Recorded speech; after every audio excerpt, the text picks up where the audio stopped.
La Segunda Guerra Mundial en color.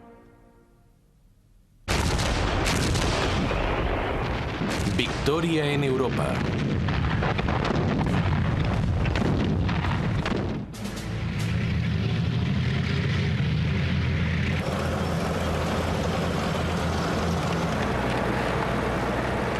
En febrero de 1945, las fuerzas aliadas occidentales se encuentran reunidas cerca del Rin para emprender la ofensiva final contra Alemania. En el norte están concentradas las tropas del 21º Grupo de Ejércitos del mariscal de campo Bernard Montgomery. Más al sur se encuentra el 12º Grupo de Ejércitos del general Omar Bradley. Incluye el Tercer Ejército de Estados Unidos, comandado por el general George Patton.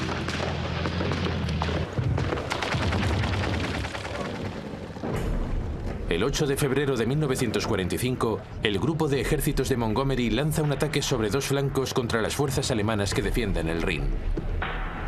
El flanco norte ha de abrirse camino a través del terreno boscoso.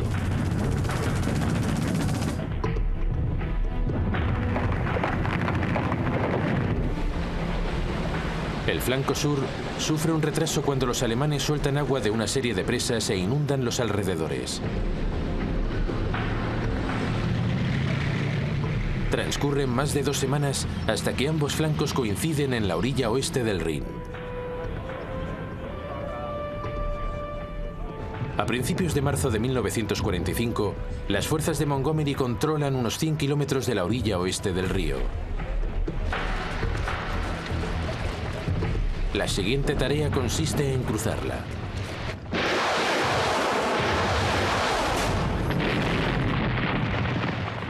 Al sur de la zona controlada por Montgomery, los ejércitos de Bradley se desplazan también hacia el este en busca de una ruta a través del río. El 7 de marzo de 1945 llegan al Rin, a la altura de Colonia.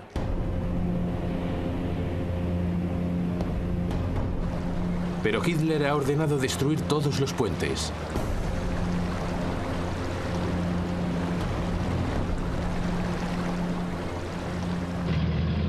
Al cabo de unos días, tropas norteamericanas que exploran el terreno más al sur descubren un puente todavía intacto cerca de la pequeña ciudad de Remagen.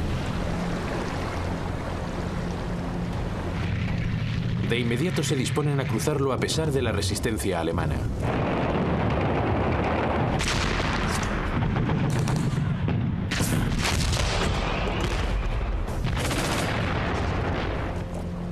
Poco después, cuando ya casi han llegado a la otra orilla, se produce una explosión.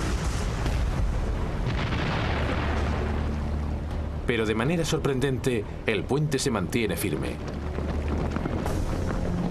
Un reducido grupo de americanos corre a través de él y corta todos los alambres con aspecto de cables de demolición. Los comandantes norteamericanos hacen pasar a sus hombres lo más rápido posible.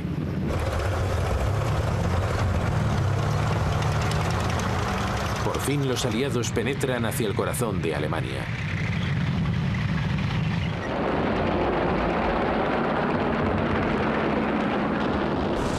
Durante la semana siguiente, los alemanes lanzan ataques aéreos desesperados con el objeto de destruir el puente de Remagen.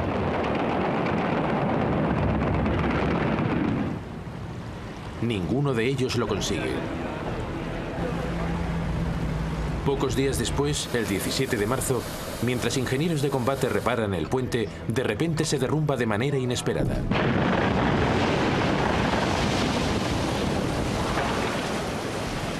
...28 hombres encuentran la muerte.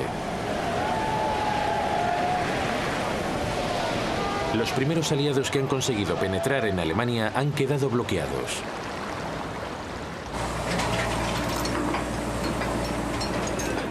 Mientras tanto, más al norte, Montgomery prepara el primer cruce masivo del Rin.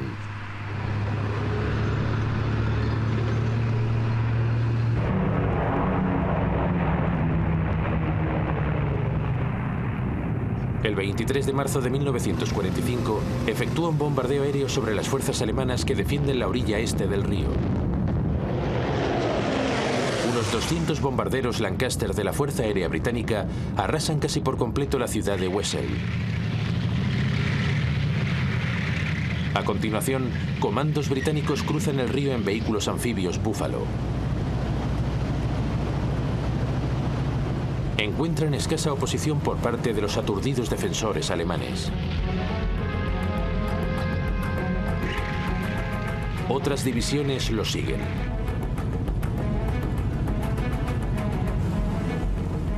El cruce del río se prolonga durante toda la noche.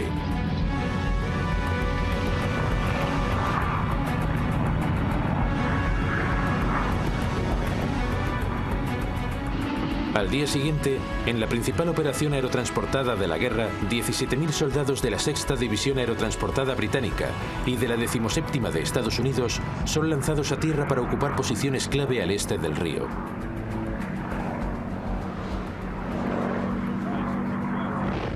Son recibidos por intensas descargas antiaéreas de los alemanes.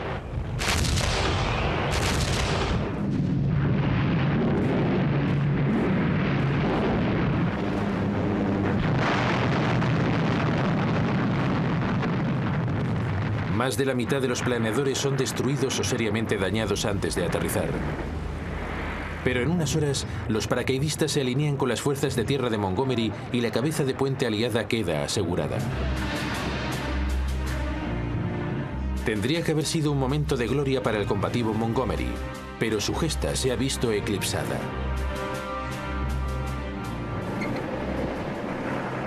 La noche anterior, su gran rival, el general Patton, ha cruzado inesperadamente el Rin cerca de Oppenheim y avanza ya hacia el interior de Alemania. En el norte, Montgomery sigue penetrando en territorio alemán hasta llegar a Münster.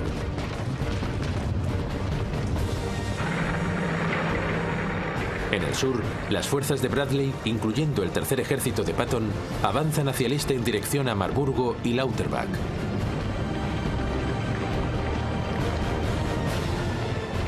Más adelante circunvalan y sobrepesan la importante ciudad alemana de Frankfurt am Main.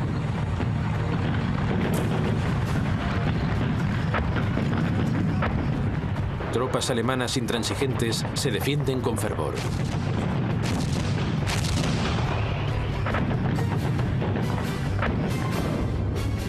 A estas alturas ya no hay duda de que los alemanes están en las últimas.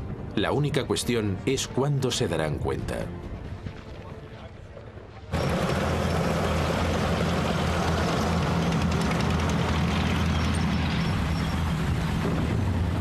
Cuando los aliados occidentales se abren camino en el oeste de Alemania, el Ejército Rojo de Stalin, que se encuentra en Polonia, prepara una gran ofensiva para penetrar la frontera este de Alemania.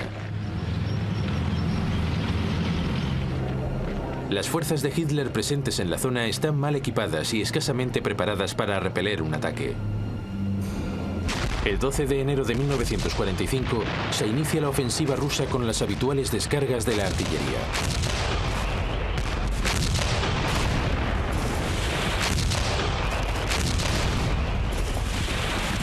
Esta se extiende a lo largo de un frente de 500 kilómetros.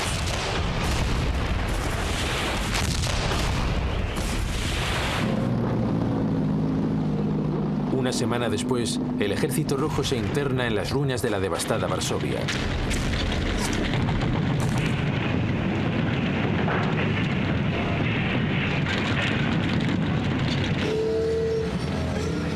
A continuación, avance hacia el oeste en dirección a la frontera alemana, situada a 500 kilómetros de distancia. Una segunda fuerza soviética se desplaza hacia el sur y ocupa la ciudad polaca de Cracovia el 18 de enero.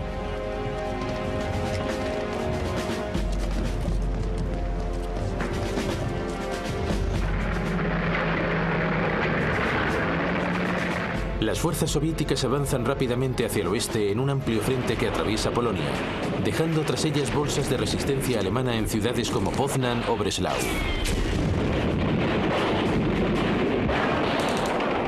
Pero pronto esa resistencia es aplastada.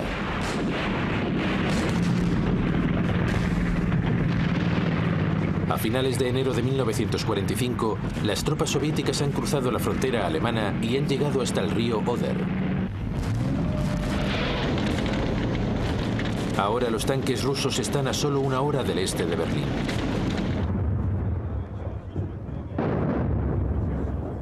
Para el veterano comandante ruso Georgi Zhukov es sin duda un enorme triunfo.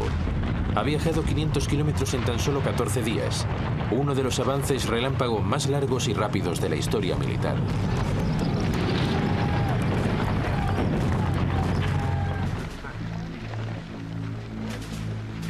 Las tropas de Zhukov se detienen para tomar aliento y hacer acopio de provisiones.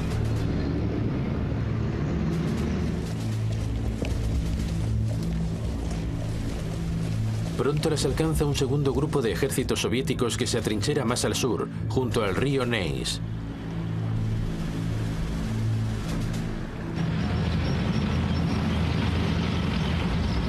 Mientras tanto, una tercera fuerza rusa acorrala lo que queda de los ejércitos alemanes en la Prusia Oriental, en el puerto báltico de Königsberg, la actual Kaliningrado.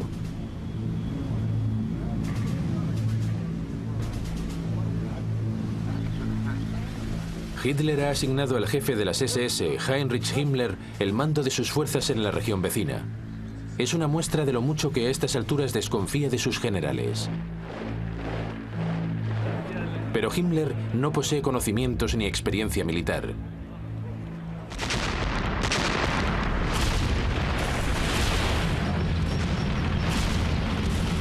En el transcurso de febrero de 1945, las tropas dirigidas por Himmler son destrozadas por las fuerzas rusas que se abren paso hacia el oeste.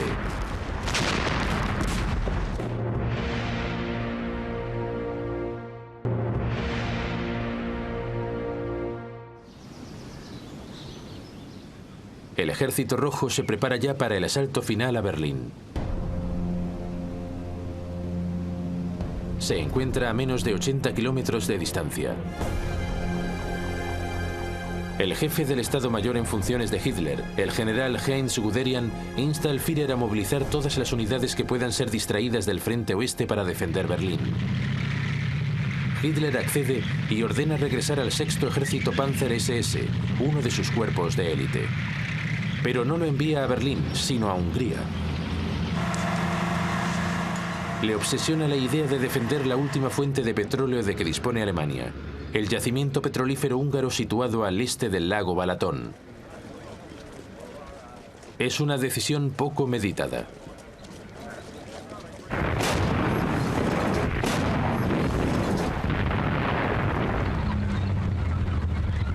En Hungría, los Panzer son ampliamente superados en número por los tanques rusos.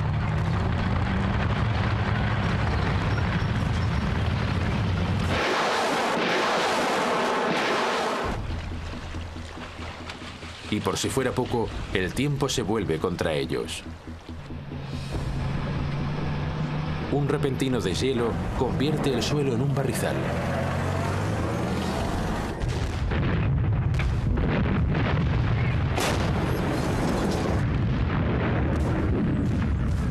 Durante unos días, los Panzers hacen lo imposible por retener el avance soviético.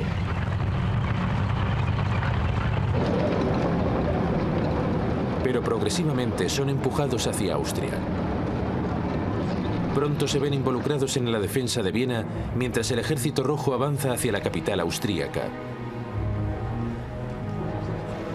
Pero el 6º Ejército Panzer SS es una fuerza desgastada.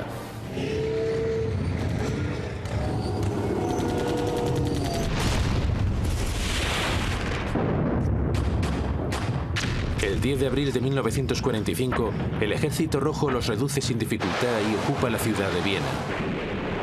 Llegados a este punto, ahora la pregunta es ¿quién será el primero en llegar a Berlín? ¿Será el Ejército Rojo o los aliados occidentales? La carrera por Berlín ha pasado de ser un simple asunto militar a ser una cuestión política.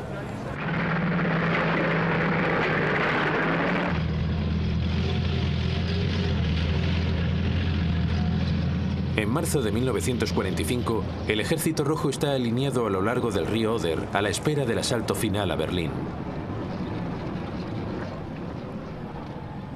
Ello plantea un dilema al mando militar aliado en el oeste. Berlín se encuentra a menos de 500 kilómetros de sus posiciones avanzadas. La mayoría de comandantes aliados querría entrar rápidamente en la ciudad para adelantarse a los rusos. Pero en una conferencia celebrada un mes antes en el puerto de Yalta, en el Mar Negro, los dirigentes aliados han dividido a Alemania en zonas de influencia. Berlín se encuentra en el interior de la zona rusa. Por eso Eisenhower recibe instrucciones de comunicar a sus comandantes que ignoren Berlín y se desplieguen para ocupar el resto del país.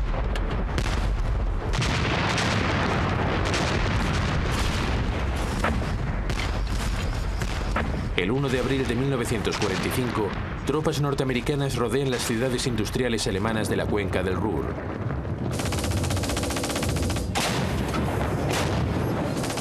Soldados alemanes que ocupan la zona oponen una tenaz resistencia.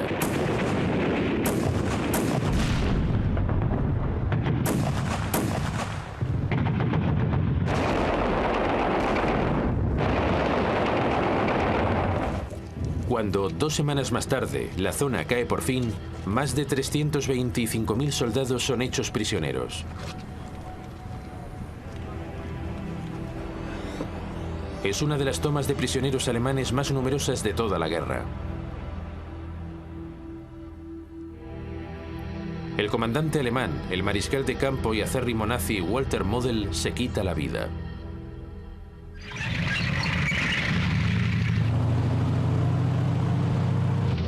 En otras partes del país, la resistencia es más irregular y los ejércitos del general Bradley marchan sin excesivos problemas por territorio alemán. El 18 de abril de 1945, fuerzas estadounidenses consiguen abrir un pasillo a través de la frontera checa que parte a Alemania en dos.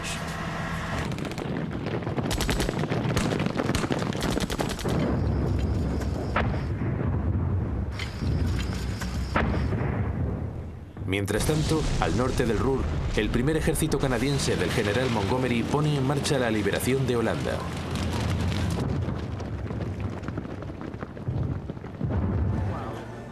Los holandeses han sufrido terribles atrocidades durante el duro invierno de 1944 a 1945.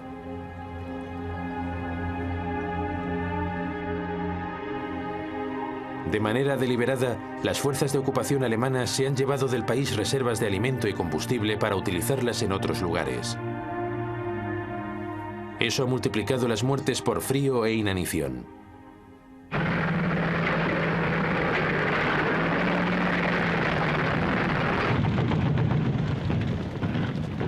La ciudad holandesa de Arnhem es tomada el 15 de abril de 1945. La progresión es rápida, y en los días siguientes los canadienses liberan la ciudad de Groningen, próxima a la costa norte de Holanda.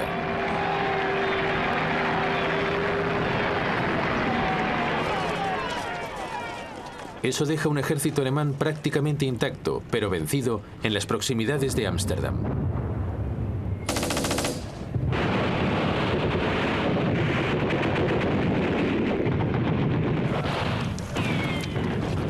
Poco después se negocia un alto el fuego.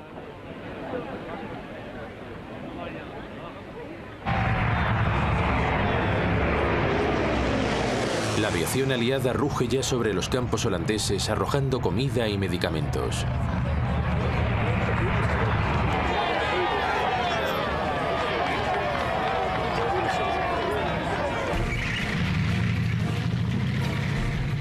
Al mismo tiempo, el segundo ejército británico, comandado también por Montgomery, avanza casi de lado a lado de la llanura de Alemania septentrional. Osnabrück cae el 4 de abril. Pronto los británicos llegan al puerto fluvial de Bremen. Los alemanes oponen una feroz resistencia.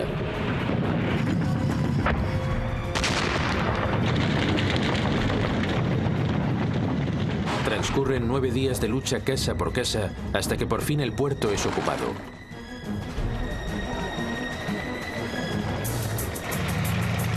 Dos días después, las fuerzas británicas de Montgomery alcanzan el río Elba a la altura de Lauenburg.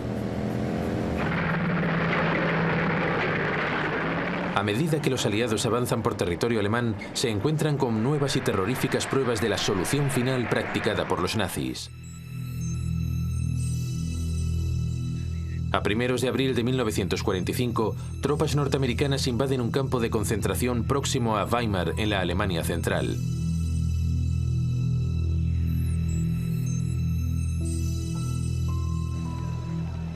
Un general Eisenhower, visiblemente impactado, realiza una visita. Las SS han evacuado a la mayoría de prisioneros, pero tras ellos han dejado montañas de cadáveres.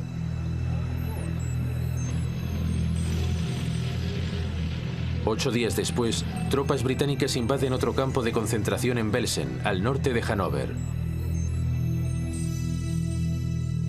Aquí descubren más de 70.000 prisioneros.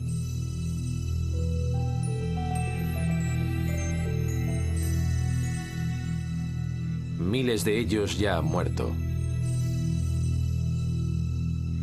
Los restantes están famélicos y gravemente enfermos.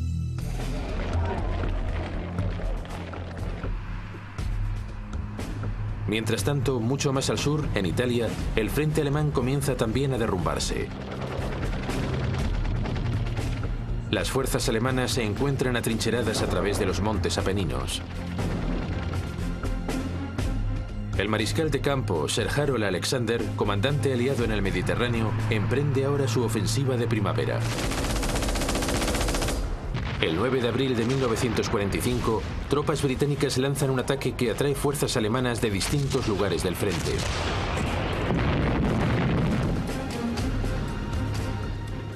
Cinco días después, tropas norteamericanas avanzan a su vez y alcanzan rápidamente la orilla sur del río Po. Los alemanes se retiran a la orilla norte.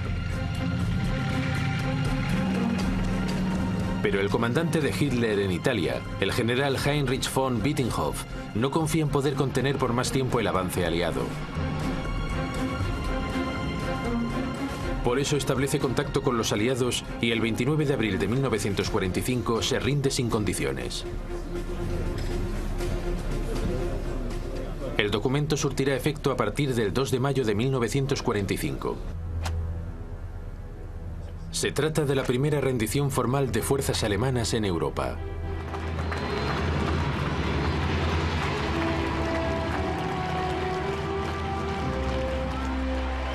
El final de la guerra comienza a precipitarse.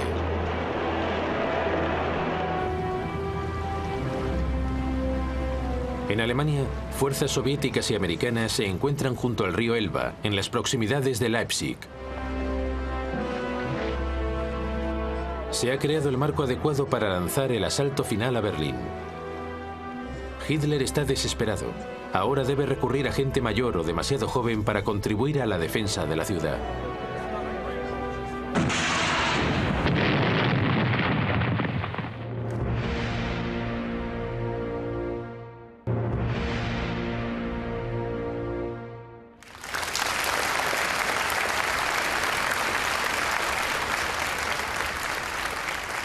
El 1 de abril de 1945, Joseph Stalin convoca a sus altos mandos en Moscú para impartirles instrucciones de cara a la toma de Berlín.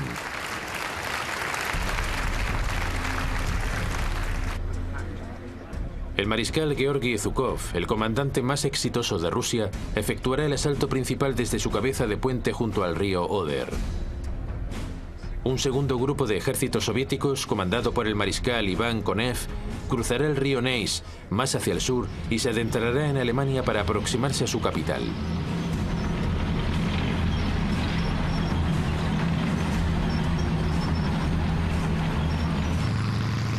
Entre los dos representan una poderosa fuerza soviética integrada por más de 2,5 millones de hombres. Están equipados con 6.000 tanques y con cañones autopropulsados y disponen además de 40.000 cañones, morteros y lanzacohetes. Pero los alemanes no están dispuestos a ponérselo fácil. La ciudad es defendida por cerca de 1 millón de soldados. Muchos de ellos se han atrincherado en sólidas posiciones defensivas, principalmente a lo largo de los altos de Shiloh, una abrupta escarpadura que emerge del valle del Oder y desemboca frente al punto de asalto de Zhukov. El grupo de defensores es una mezcla de veteranos de guerra, fanáticos de las SS y reclutas sin experiencia, algunos de tan solo 14 años, así como de miembros del Volkssturm o Ejército del Pueblo.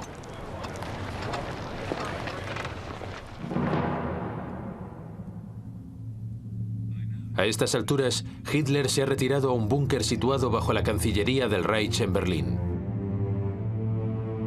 Es ya una figura desgarbada y atiborrada de medicamentos que pasa la mayor parte de su tiempo dando órdenes nada realistas a ejércitos poco menos que imaginarios. Sus apariciones públicas son cada vez más escasas.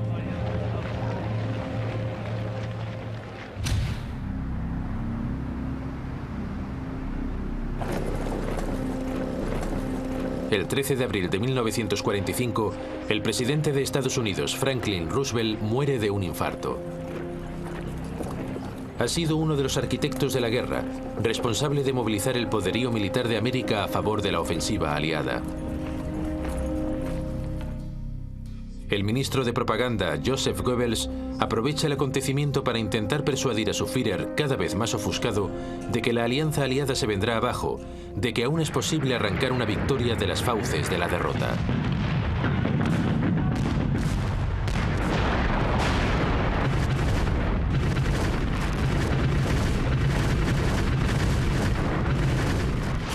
Pero sus ilusiones se desvanecen rápidamente.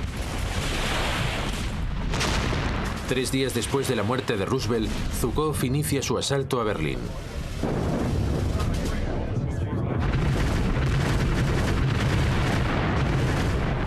Posee un cañón por cada 4 metros de frente. Pero los defensores alemanes lo habían previsto y se retiran para evitar el bombardeo. Como resultado, cuando la infantería de Zhukov avanza, se encuentra inesperadamente con una durísima resistencia.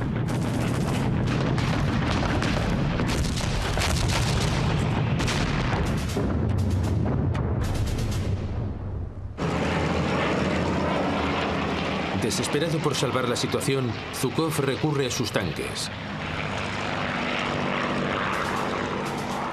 Pero también estos acaban siendo frenados.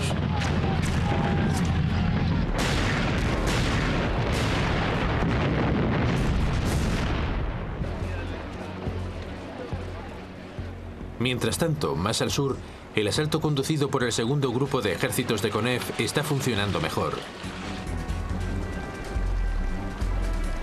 Sus tropas han cruzado el río Neisse y se encaminan decididas hacia el siguiente obstáculo, el río Spree.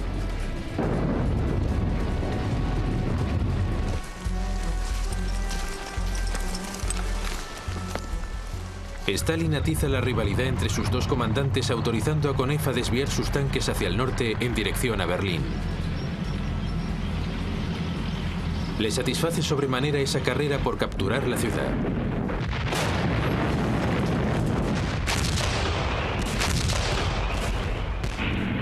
Al cabo de 3 días de violentos combates, las tropas de Zhukov consiguen entrar en los suburbios del este de Berlín.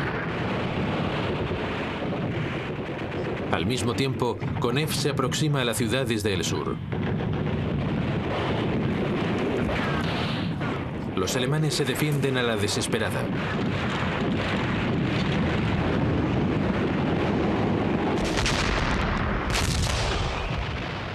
Pero el 25 de abril de 1945, los ejércitos soviéticos se encuentran y el asalto final a Berlín se pone en marcha.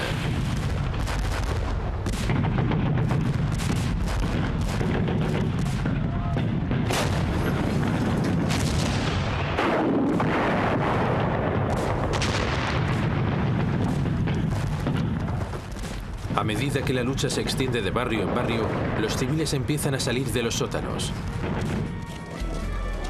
Pero los rusos no hacen demasiado caso de las banderas de rendición.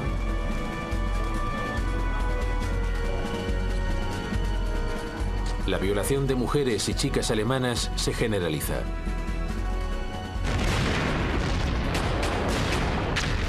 Después de otros 3 días de combates, los defensores de la ciudad están inmovilizados en una estrecha franja de menos de 3,5 kilómetros de ancho en el centro de Berlín.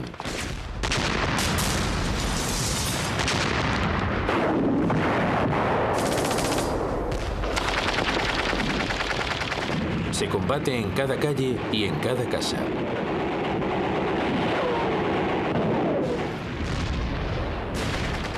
Por la mañana del 30 de abril, tropas soviéticas inician el asalto al Reichstag, el edificio del Parlamento alemán.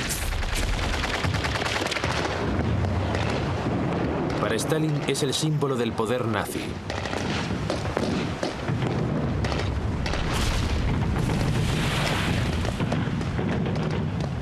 Los asaltantes son frenados por un intenso fuego. Por eso vuelan el edificio a bocajarro con artillería pesada.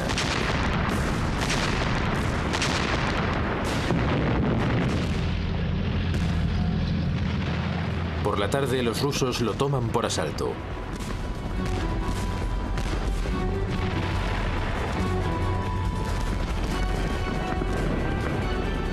Los enfrentamientos transcurren de sala en sala, en los pasillos y arriba y abajo de las escaleras.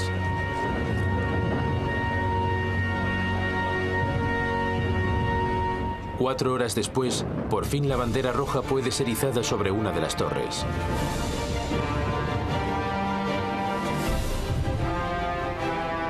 A la mañana siguiente, el 1 de mayo de 1945, el acontecimiento es recreado ante las cámaras. Pero a estas alturas, Hitler ya ha muerto. El 30 de abril, mientras encima de él se libraba un encarnizado combate, el hombre cuyas locas ambiciones sumieron al mundo en una guerra, arrasaron todo un continente y condujeron al exterminio de millones de judíos, se había quitado la vida. Sie wollten, Herr, kompromisslos die einzige Macht und alleinige Macht in Deutschland. Wir können glücklich sein zu wissen, dass diese Zukunft restlos uns... Su amante de tantos años, Eva Braun, con quien ha contraído matrimonio el día antes, ha muerto junto a él. Sus cuerpos parcialmente quemados son enterrados en el jardín de la Cancillería del Reich.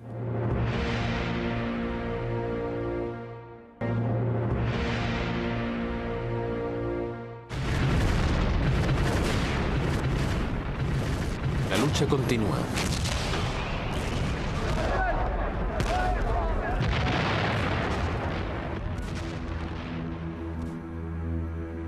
Hitler ha confiado su sucesión al gran almirante Karl Dönitz, y en los próximos días el nuevo mando militar intentará atenuar en la medida de lo posible la catastrófica derrota de su nación.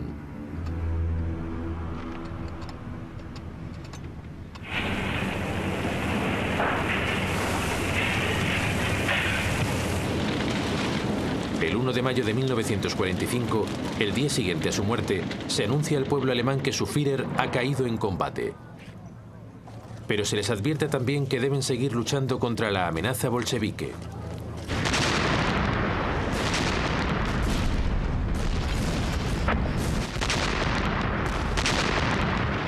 Pero los dirigentes alemanes están hundidos.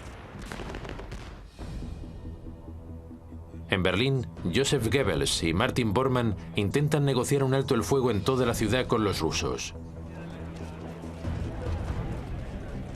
Pero el comandante soviético, el mariscal Zhukov, exige la rendición incondicional de todas las fuerzas alemanas donde quiera que estén. Es más de lo que Goebbels y Bormann están dispuestos a ceder. Los combates en Berlín continúan.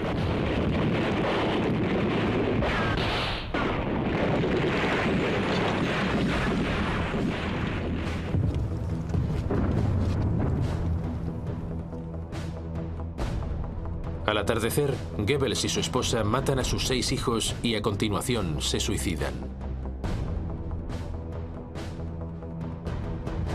Esa misma noche, Martin Bormann desaparece. Pasado el tiempo, en los años 90, una prueba de ADN confirmará que un cadáver hallado en Berlín era el suyo.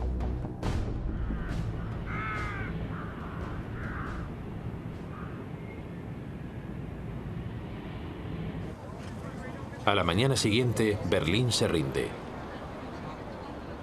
A media tarde cesan todos los combates en la ciudad.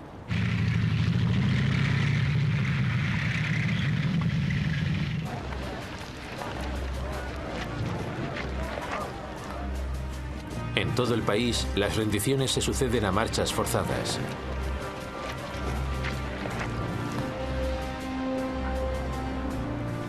Al día siguiente, Dönitz envía una delegación al oficial al mando británico, el mariscal de campo Montgomery. Le ofrece la rendición de todas las fuerzas alemanas que combaten en el norte del país.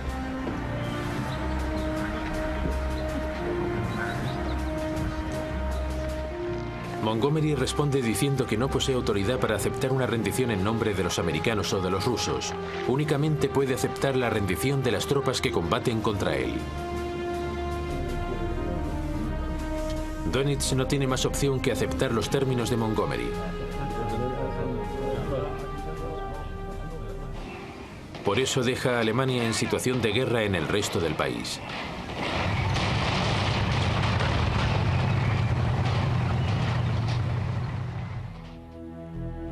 Así las cosas, Dönitz envía otra delegación al general Eisenhower, el comandante supremo aliado, para negociar un acuerdo de paz con los aliados occidentales.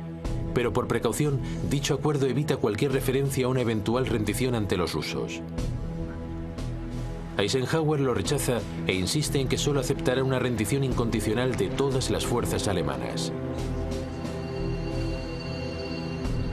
Una vez más, Dönitz es obligado a ceder.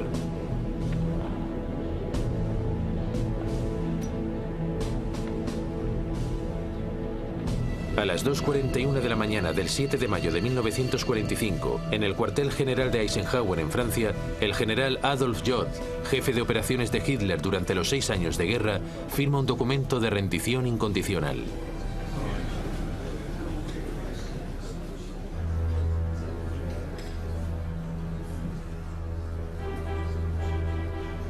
El jefe de Estado Mayor de Eisenhower, Walter Bedell Smith, firma en nombre de los aliados occidentales. El general Iván Suslubarov lo hace en nombre de la Unión Soviética.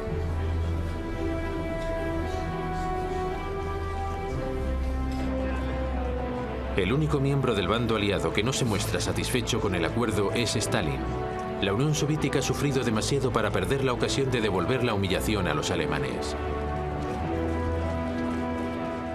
Así, Stalin envía una contraorden a Suslubarov y declara que Rusia únicamente aceptará una rendición si ésta tiene lugar en Berlín.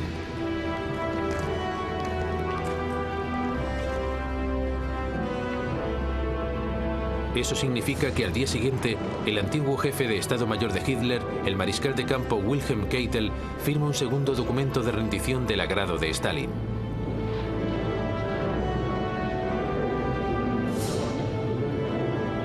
El mariscal Zhukov firma en representación de la Unión Soviética junto al mariscal en jefe del aire, Sir Arthur Tedder, que firma en nombre de los aliados occidentales.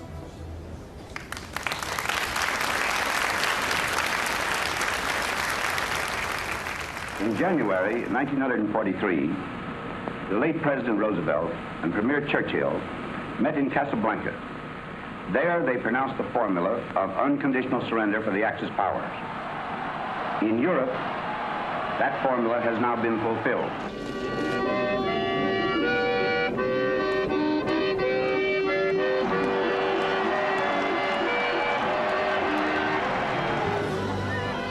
En Europa y Estados Unidos, las multitudes empiezan a celebrar el final de la guerra en Europa.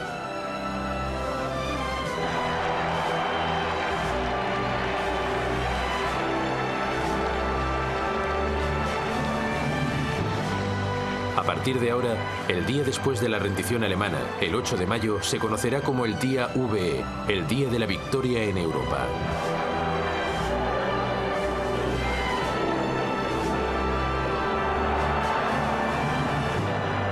Pero mientras las celebraciones se suceden, muchos son conscientes de dos cuestiones muy serias. En el este, Japón continúa luchando.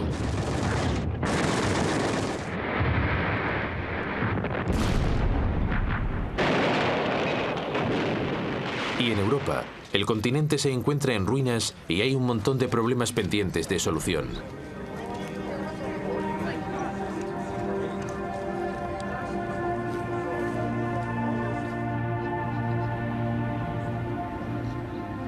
Millones de víctimas y de trabajadores esclavizados de los campos de concentración alemanes necesitan ayuda para rehacer sus vidas.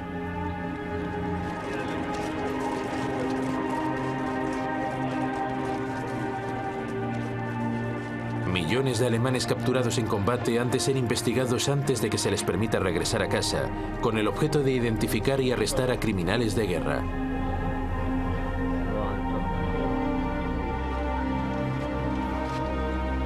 Las SS son un objetivo muy particular. Han sido responsables de algunas de las peores atrocidades de la guerra.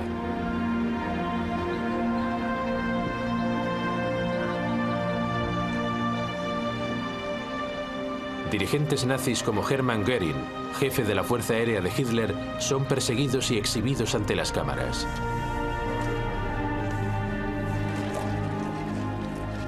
Otros nazis relevantes son arrestados, incluidos líderes civiles como Albert Speer y dirigentes militares como Jodt y Dönitz. Serán llevados a juicio por crímenes contra la humanidad en la ciudad alemana de Nuremberg. You must plead guilty or not guilty. Bekenne mich im Sinne der Anklage nicht schuldig.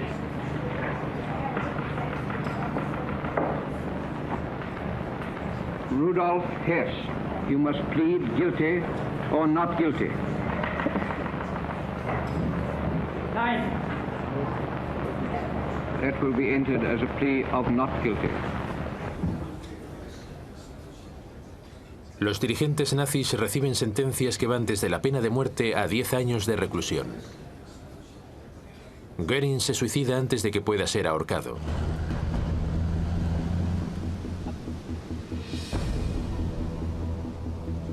Dos meses después de la rendición alemana, los aliados se reúnen en el barrio residencial berlinés de Potsdam.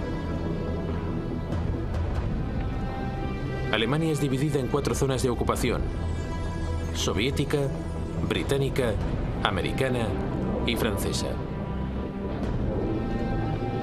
Berlín, pese a encontrarse en plena zona soviética, es dividido entre los aliados según el mismo criterio.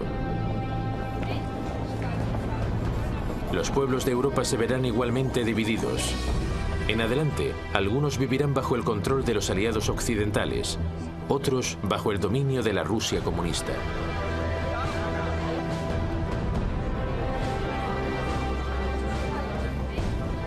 Pero antes de que eso pueda ponerse en práctica, antes es preciso ganar la guerra en el Pacífico.